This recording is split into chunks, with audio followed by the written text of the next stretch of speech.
Madame Missier, bonsoir. Campagne sucrière peut commencer le 22 juin prochain. Ça, l'année-là, peut prévoir pour produire 225 000 tonnes d'ici, soit environ 5 000 tonnes plus que l'année dernière.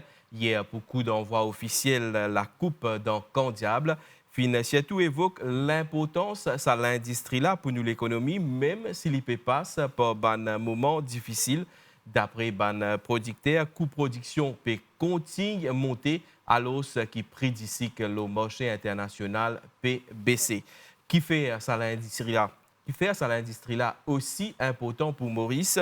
Qui ban l'attente dans le cadre de préparation du budget? Ou encore, est-ce qu'il d'ici que Mauricien lit toujours compétitif le marché international?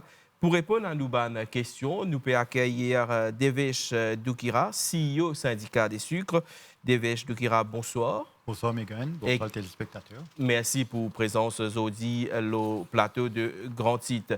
Devesh Doukira, nous vous dire que c'est un secteur qui vous connaît très bien, le secteur canier, le secteur sucre. Quand nous cause l'industrie sucrière, l'industrie canière, dis-nous qu'il est représenté pour Maurice historiquement parlant. Alors historiquement, l'histoire de Maurice gravite autour du secteur canne à sucre. Bon, comme on tout connaît que les Hollandais ont introduit la canne à sucre 400 ans de cela. Et puis, la raison du peuplement de Maurice, des viennent depuis différents coins du monde pour travailler dans les champs de canne, et il y a une bonne partie qui reste à Maurice. Alors, de ce fait que la plupart des Mauriciens, même si vous n'êtes plus dans la canne à sucre maintenant, vous êtes parents, grands-parents, impliqués, et ou bien vous êtes toujours une connexion avec la canne à sucre. Alors ça, au niveau de l'histoire. Mais disons qu'on est un peu plus proche de nous au niveau du développement économique après l'indépendance. L'indépendance, le sucre était l'épine dorsale toujours. Mais sachant surtout quand nous peut bénéficier de ce protocole sucre, quand c'est un prix garanti en Europe, et vous allez dire quand même que c'est un prix qui est bien supérieur au marché mondial, au coût mondial. Alors, de ce fait, ça va un revenu sucrier qui nous peut gagner là, il permet le pays diversifier dans d'autres domaines. Dont le textile, l'hôtellerie, par exemple. Alors, de ce fait, nous capable de dire que c'est la base du développement économique également. C'est aujourd'hui, quand Maurice est arrivé, il doit beaucoup à ce qui fin faire. Oui. Hier, alors qui campagne 2026 Chapelorgue, CEO Omniken fin dire que l'industrie peut passer par un moment difficile, compliqué même. En gros, qui peut arriver pour un producteur, je connais ou pas un producteur, mais au niveau de Sugar Syndicate, je commercialise le sucre, mais qui peut arriver en gros pour du monde qui est involvé dans l'industrie là. Oui, alors le problème c'est que depuis 2009, il n'y a plus de prix garanti. Oui. Ça veut dire qu'il ne peut plus compétir le marché international. Et le coût sucrier mondial, le marché sucrier, le marché mondial, il y a un marché résiduel, comme on appelle. Pour donner quelques chiffres, il y a 180 millions de tonnes de production dans le monde, dont 2/3 de ça, les consommer localement. Ça me prend le cas de l'Inde, par exemple, les consomme 28 millions de tonnes, les produits, s'ils veulent produire 32 millions de tonnes, il y a un excédent que de 4 millions de tonnes. Alors, comme ça, quand on ajoute, on arrive à environ 60 millions de tonnes qui sont pays exportés. Et très souvent, il y a une tendance de cross-subsidization. Alors, ça dit qu'il y a une tendance de venir à des prix plus bas. Plus, il y a dans certains pays, malheureusement, c'est une subside, une subvention au niveau de la production. Alors, quand on prend tout ça, l'effet-là, et également, vous avez l'effet spéculateur également, qui n'est pas involvé dans le cycle, mais de spéculer, très souvent, on trouve un niveau du prix qui est en dessous du coût de production.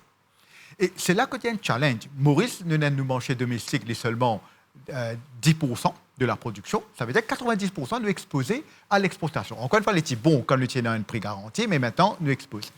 Alors, quand nous pouvons faire face à un niveau de prix qui est en dessous du coût de production, évidemment, il rend les choses difficiles. Et bon, vous avez dit, il y a un cycle, le cours mondial, les montées descendent. Bon, quoique nous, Maurice, marché européen reste un marché principal, mais là-bas aussi, le prix là, les montées descendent. Et ça qui est arrivé récemment, peut-être que l'année qu'avait la boule, comment on va le prendre évoluer, le coût est bien augmenté. Bon, nous connaissons à Maurice même, par exemple, coût de main-d'œuvre avec les salaires minimums, etc., depuis quelques années, cela a augmenté. Là, avec la guerre en Ukraine, les engrais ont augmenté, nous avons une augmentation de 40 à 60%. Le coût de transport avec diesel est augmenté. Alors qu'aujourd'hui, malheureusement, le marché mondial n'est pas encore augmenté. Disons que ça ne comprend pas l'année dernière. Au contraire, il a baissé davantage. Le prix du sucre, là. Le prix du sucre, c'est le marché mondial, le coût mondial. C'est le New York number 11. Ça veut dire que nous pouvons retrouver un peu squeeze. Un côté prix peut baisser, le côté coût peut augmenter, mais D'où les vignes compliquées. Les coûts peuvent augmenter, surtout aussi avec le conflit au Moyen-Orient qui Certainement. peut arriver ces derniers temps. Certainement. Alors, le coût de diesel est augmenté, le coût de fertilisant est augmenté substantiellement, parce que peut-être vous au courant, pas mal de fertilisants qui passent dans le strait Détroit d'Ormuz. Alors, c'est là que, malheureusement, les en dehors, au contraire, et on ne pas connaître combien de temps ça peut durer. Et par ailleurs, avec les prix qui pas... Allez, dans une situation pareille, qui bien faire pour essayer, comme je dirais, garder le secteur toujours actif, dynamique même? Oui. Alors, ce qui est très important au niveau de la valeur de ce qui est récolté. Bon, il y a un coût mondial pour les commodités. La bonne chose que l'industrie, depuis la fin du protocole sucre, la stratégie qui avait été adoptée, c'est d'aller davantage vers la valeur ajoutée, dont les sucres spéciaux. Vous avez dit, les sucres spéciaux, ils ramènent quand même des commandes non raffinés pour la consommation directe, qui vendaient dans un niche market. Nous présentons dans plusieurs pays dans le monde. Et vous avez dit que Maurice, quand même, je crois, nous a une référence dans le monde pour les sucres spéciaux. Nous pouvons exporter aujourd'hui dans 65 pays. Et la plupart de ces pays-là, we are the market leader, qui est une très bonne chose. Les rapportent nous un prix bien mieux qui, si je pouvais dire, c'est comme une commodité. Alors, là, maintenant, ça veut dire valeur ajoutée, il est important, pour nous capables protéger nous un peu contre la volatilité du cours mondial. Et deuxièmement, nous avons besoin d'une flexibilité. Maurice a accès à certains marchés européens, certainement, mais également à un marché régional, comme on a ça, Madagascar, Kenya, un pays qui déficitait en sucre. Et également la Chine, quand nous avons un accord bilatéral, quand les prix sont relativement protégés. Parce que beaucoup de pays au monde, le sucre est censé, pour protéger les producteurs, protéger les frontières. Et quand nous avons un accès préférentiel, nous avons une marge de préférence qui est intéressante. Alors, nous devons adopter l'approche valeur ajoutée, flexibilité, pour nous essayer chaque année gagner autant de revenus que possible. Alors, ça, c'est un. Deuxièmement, au niveau des coûts de production. Bon, il y a des affaires qui sont en dehors de nos contrôles, malheureusement, au niveau des fertilisants. Mais, évidemment, une question de l'utilisation des fertilisants de façon correcte, mais également, quand nous besoin bien une chose qui, tout le monde les autres coûts intrants, nous devons contrôler d'une façon efficace au niveau des coûts, mais augmente la productivité en même temps. À titre d'exemple, si dans un hectare de terre, au lieu de nous produire aujourd'hui dans les 6-7 tonnes de sucre, nous pouvons produire 9 tonnes, 10 tonnes. Mais vous faites 2-3 tonnes de plus par hectare. Mais ça vient aussi par rapport à la variété de la canne qui plantait? Et il y a plusieurs facteurs. Variété de la canne, certainement. La pratique culturelle, fertilisant par exemple quand vous mettez, ou besoin d'une rotation, la canne à sucre, normalement, il y a une durée à Maurice de 7 ans, 8 ans. Alors après 7-8 ans, si vous ne pouvez pas replanter, là, évidemment, ce rendement, il a une tendance baissière. Alors, il y a une bonne pratique culturelle importante pour nous capables de rassurer vous un meilleur rendement au champ de canne. Alors, un autre affaire qui également nous rend compte, c'est que parfois, peut-être, il y a une mauvaise pratique du passé, qu'il y a un problème de soil health, pour dire en français, et qu'il y a une nécessité, quand on appelle de l'aspect durabilité, pour faire une soil regeneration. Bon, pour prendre soin des terres, pour qu'ils deviennent plus productifs quelque part. Exactement. Voilà. Mais dis-nous, écoute, nous évoquons, grâce à la canne, dans les autres secteurs qui finissent développés, mais étant donné qu'il y a pas mal d'autres secteurs, les secteurs financiers, le tourisme, qui est beaucoup plus générateur de revenus, qui fait à la canne, il reste toujours important pour l'économie mauricienne, disons. Alors, avant tout, la canne, évidemment, le développement socio-économique. Disons, pour donner quelques chiffres, l'année dernière, 2025, les recettes totales du sucre seulement, c'est environ 10 milliards de roupies. Si on ajoute bagasse mélasse, quand même, c'est la bonne chose de la canne également, et moi, bon, on peut répondre aux questions en même temps, il y a une plante énergétique. En fait, aujourd'hui, à Maurice même, ne pas cause l'industrie sucrière, ne cause l'industrie cannière. Et même à l'échelle globale, ne cause un sucro-énergétique secteur. Parce que la betterave, apparemment, ça se produit en Europe, et la canne, de ça, pas ne peut causer l'énergie pour la consommation, mais de la bagasse ou du pulpe, nous pouvons produire l'électricité. À Maurice, nous sommes un des premiers pays qui commence à produire l'électricité de la bagasse. Et la mélasse également, nous fait l'alcool, l'éthanol, et dans certains pays au monde, nous peut servir l'éthanol pour remplacer le gasoline, l'essence. Right? En même temps, il réduit son import bill. Alors, le Brésil, qui est bien avancé de ça, il y a un flexi-véhicule ça qu'on appelle, ça veut dire qu'il a basculé, dépendant que les prix. On dit des affaires importantes, bagages et éthanol. Nous venons le bagage parce que nous connaissons nous servir. Donc là, la campagne pour l'orgueil, la campagne sucrière pour l'orgueil, donc pour un bagage. Donc ça veut dire que ça bagage là pour servir, pour produire l'électricité. Exactement. Les produits électricité qui fournit l'usine et l'excédent qui est exporté vers le grid de la CEB. Du CEB. Alors, ce qu'on appelle cause énergie renouvelable, bon, comme au courant, on a un objectif pour atteindre les 60% d'énergie renouvelable jusqu'en 2035. La bagasse, déjà là, depuis des années, la bagasse, aujourd'hui, bon, malheureusement, la production canadienne baissé à un certain moment, elle représente 17% de la production d'électricité. Aujourd'hui, on est dans les 12% à peu près. Et la bonne chose de la bagasse, comparée à, disons, photovoltaïque, évidemment, c'est toute une panoplie qui peut être développée, mais il y a une énergie sûre qui est constante également. Alors, quand l'usine peut rouler 24 sur 24, mais ça, les peut continuer de fournir en continu. Contrairement, par exemple, voltaïque, nous installe l'énergie là. Et nous allons dire que la bagasse, le planteur rémunéré pour la bagasse aussi. Vous êtes rémunéré, bon, un prix qui est décidé en 2021, de mémoire, et c'était l'équivalent du heavy fuel oil. Parce que vous allez dire que la bagasse, contrairement au sucre ou au pétrole, n'est pas un coût mondial. Ouais. C'est une référence, get calorific value. Pour là également, il y a une attente que ça 3,50 kWh est dépassé. Alors aujourd'hui, en 2020. C'est un chiffre qui date de quoi? 2021. 2021. Alors déjà, le heavy fuel oil, quand vous avez des dépréciation roupie, le prix de pétrole est much higher. Mais disons, devenez un peu plus pied à terre, disons, aujourd'hui, si nous pouvons vivre davantage de biomasse, nous ne pouvons plus importer. Alors l'idée là, c'est d'importer le wood chip. Et le prix qui nous peut importer ça ne peut cause probablement le double de sa 3,50 € là. Qui la bagasse, qui peut payer pour bagasse. Alors, vous pensez, là, il y a une urgence, et vous connaissez, la demande a été faite auprès du gouvernement pour essayer de revoir ce prix de la bagasse, juste qu'on ne peut que rémunérer les planteurs à juste titre pour ça qu'il y vaut, qui fait qu'on ne peut importer, on peut payer 6-7 roupies kilowattheure, et quand le local, il est 3,50 €. Mais confirme-moi une affaire, la bagasse, c'est surtout seulement pendant la période de la coupe. Oui. Alors, pendant l'entrecoupe, voilà. ça qui est dans l'IPP aujourd'hui, peut servir le charbon. Voilà. C'est ça qui est appelé à petit, c'est de la remplacer. Oui, pas ban wood chip. Mais sinon, disons pour le canne même, elle a fait qu'une fait un essai, une paille de canne, une partie de paille de canne également qui est capable de brûler pour faire l'électricité. Alors, vous pensez tout ça, c'est une question de rémunération. C'est une rémunération adéquate.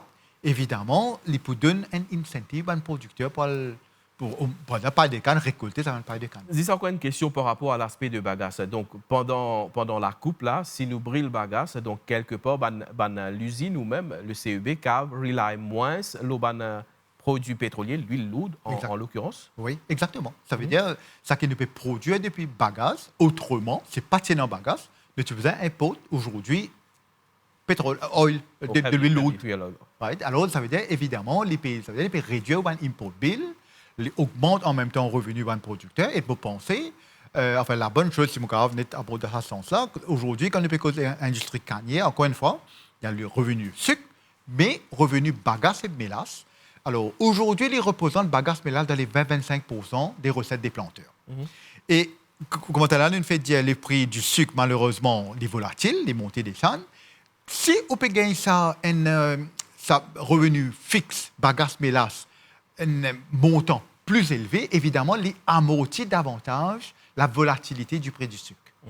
Ça veut dire, alors, moi, personnellement, je pensais, c'est donner ce juste valeur, les pour encourage davantage de producteurs pour continuer. Avec la réalité qui nous peut connaître actuellement, avec les coûts qui peuvent monter au niveau des produits pétroliers, nous connaissons à un certain moment, ça peut produire l'éthanol. Omniken toujours fait mais les produire pour l'exploitation, c'est bien ça? Exactement. Par exemple, pour produire l'éthanol pour utilisation, on a besoin d'un framework. Okay. Alors, pas mal de pays au monde venant un E10. E10, c'est le plus commun. E10, ça veut dire 10% éthanol. L'idée, pourquoi E10? C'est parce qu'il n'a pas besoin de modifier le moteur. Parce que plus loin, disons au Brésil, parfois les caravales jusqu'à 30-40%, là, 32% actuellement, les besoins modifiés le moteur là, bien sûr.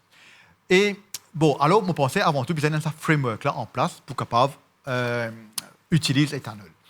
Mais aujourd'hui, ce qu'Omniken peut faire, il peut exporter l'éthanol industriel, pour les besoins industriels, vers les pays de la région, comme ça, SADC. Et c'est un marché rémunérateur. Après, pas oublier, nous servir, ça nous fait qu'il nous fait d'amour depuis des années, nous fait le rhum. Il y a le rhum agricole qui fait du jus de canne et le rhum qui nous produit, et il y a pas mal de producteurs de rhum quand même avec une marque qui est bien connue mondialement. Alors, ça aussi, c'est un secteur bien porteur. Alors, l'idée, c'est ça qui nous peut faire quand on ajoute de la valeur. Le sucre, on cause des sucres spéciaux, même le sucre blanc, nous peut cause de la valeur ajoutée, nous fait du sucre blanc extra fin, par exemple. L'alcool, ou faire l'industrial ethanol, ou faire le rhum. Alors, tout ça, l'idée, c'est on a beaucoup d'opportunités, pas juste une industrie canne pour faire le sucre, au cas où elle va bien au-delà. Nous connaissons que le budget fin annoncé pour le 19. Est-ce que par rapport au secteur, ou qui est tellement partenaire du secteur sucre, du secteur canier, qui est la principale attente pour le secteur? Bon, avant tout, sa question de coût, là, je pense bien. Coût de la bagasse? Non, pardon, coût de production. Coût de production, je mettre ensemble avec efficience. Quand nous besoin améliorer la productivité.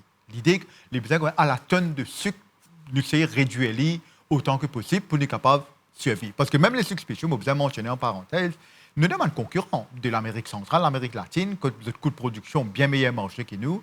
Et je connais, par exemple, aujourd'hui, ils payent un prix environ peut-être 20% plus bon marché que nous, qui attire 20 clients. Alors, certainement au niveau des coûts. Deuxième aspect, je connais fait causer, c'est la bagasse. Si nous pouvons augmenter le prix de la bagasse, donner un prix de revient intéressant au planteur, les réduire sa fordure pour le sucre, ça veut dire qu'il peut augmenter sa revenu là en total. Et parce que peut-être juste pour faire ressortir, que, disons qu'on a le prix estimé ex-syndicat pour la récolte 2025. Bon, là, les comptes sont audités. D'ici un mois, nous pouvons connaître le prix final. Il est estimé à 23 500. Il y a un prix bien plus bas que le break-even. Par exemple, le gouvernement, pour un petit planteur qui est plus vulnérable, déjà donne garantie un prix de 35 000 euros. Mais vous avez d'aller comprendre bagasse cette mélasse. Mais si nous ajoutons ça 23 500, le pécose en dessous de 30 000 euros, qui n'est pas profitable. Alors, d'où, c'est là qu'il est important qu'on ait pour nous capables de réduire les coûts autant que possible. Ça veut dire ça break-even là, et puis on veut le recette. Et en même temps, augmente les recettes. Bon, le sucre, malheureusement, we are price takers. Nous, c'est le mieux pour gagner les meilleurs prix possibles. Mais quand nous augmentons le prix de la bagasse, par exemple, c'est pour améliorer sa revenu total. Est-ce que dans le contexte actuel, Maurice capable rivalise avec un grand producteur? Nous connaissons le Brésil, c'est le plus gros producteur de sucre dans le monde. Oui, au fait, nous pas de sa ball game. Ouais. Vraiment, au Brésil, il exporte 40 millions de tonnes de produits. L'impossible pour dans le compétiteur maintenant. Moi, je pense que la place que nous faisons, c'est les sucres spéciaux. Nous, vraiment, mondialisés en 65 pays, nous présentons pas le pays. Et non, malgré la concurrence, il y a une préférence pour le sucre de Maurice.